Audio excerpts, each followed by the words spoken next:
Hi guys, Steve Bannister here with Good Karma Coffee. Got another couple of tips to help elevate your coffee experience, and it has to do with a coffee water ratio that I mentioned before. Now it looks like I'm a little close here. That's because I want to zero in on the good stuff, and that's down here.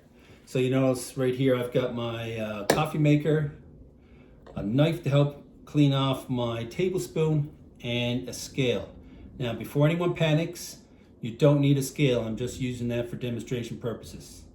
So if you're thinking about the coffee world, usually this is the deal. 30 grams of coffee for 500 grams of water. Now, I know you're thinking, oh no, what about the math? Well, this is the neat part. 1 tablespoon of coffee is about 5 grams of coffee. So let me just check that out and make sure that's it. I've got my scale here turned to 0. This is a really sensitive Chi scale. So I'm just going to take this, scoop out 1 tablespoon. Surprise, that's why the knife is there. Done this a bunch of times now. Lay it on the scale. I hope you can see it.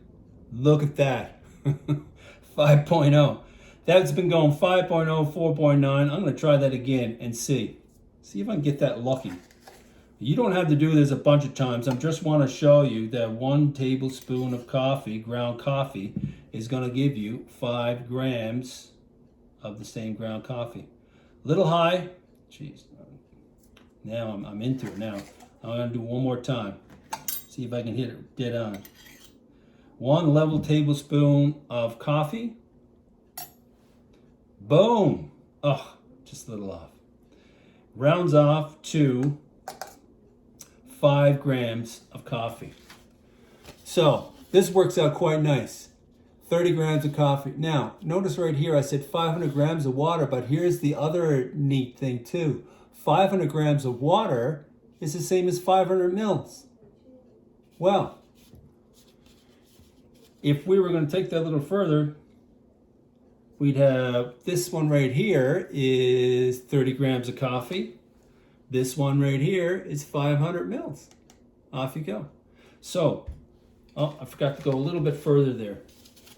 And that is this. So you don't have the 30 grams, but you know that 1 tablespoon of coffee is 500 grams. Well, this is all you need to know. 6 tablespoons of coffee, 500 mils of water. So basically all you need is a tablespoon and a measuring cup, and you're off. But sometimes you might say, hey Steve, wait a second, but I don't have 500 mils of water. Sometimes I do a liter, sometimes I do half. Just do the math. So if 6 is cut down in half, then you cut this down in half. If 6 is doubled, then you double this one, 1,000 mils, which is 1 liter. Right? Who says math can't be fun? So just to recap, here's the deal. 300 grams of coffee, 500 grams of water. We can convert that to 6 tablespoons of coffee and 500 milliliters of water. How awesome is that? Before I go, I just want to remind you the other thing about ratios is that, about water, I should be more specific. When you put your filter in your machine, it's best to rinse out the filter first. That way you get rid of that filter taste. Now, I didn't talk about that water, but I'm going to be more specific on how you can make some awesome water for your coffee. But that's it for now. If you want some more details on this, I can always send it to you. But yeah, hopefully if you do a little bit of ratio work, you might enjoy a more consistent cup of coffee. So cheers. Take care.